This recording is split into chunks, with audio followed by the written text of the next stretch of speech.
and Martins. With the medical. This may not be strange, as many cases of certificate forgery and other related crimes have been heard of before now.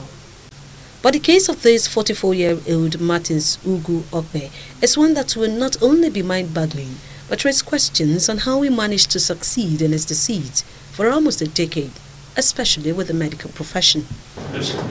For 9 years, he jettisoned his true identity, bearing his friend's name, from whom he allegedly stole copies of the academic credentials with certificates and got employed at the Federal Ministry of Health, became the Nigerian Medical Association Enemy Branch Chairman, participated as Ebola volunteer and earned salaries until the long arms of the law caught up with him. Please, can you give him a seat? We are observing human rights. According to Martins, he found himself in this mess in a bid to unravel the ills of the Nigerian health sector.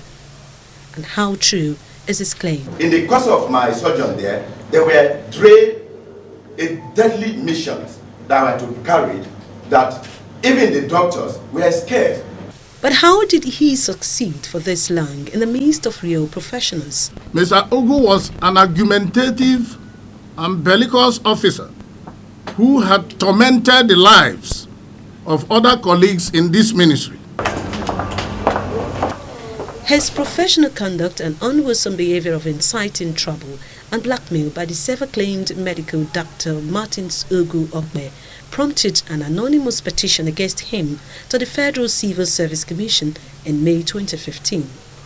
This attracted the Police and Analytical Tracking and Interception Center for discreet investigation on the so-called Dr. Martins. His best man, who happens to be Martins Ugu Okwe, in the process of the ceremony, fraudulently stole or took away the credentials of the medical doctor. As efforts to dig out the details reached a crescendo, the true owner of the certificate surfaced. But what could he say than to lament how long the theft of his document has set him back? My coming here is to really show that I exist in reality and to prove that I have nothing to hide.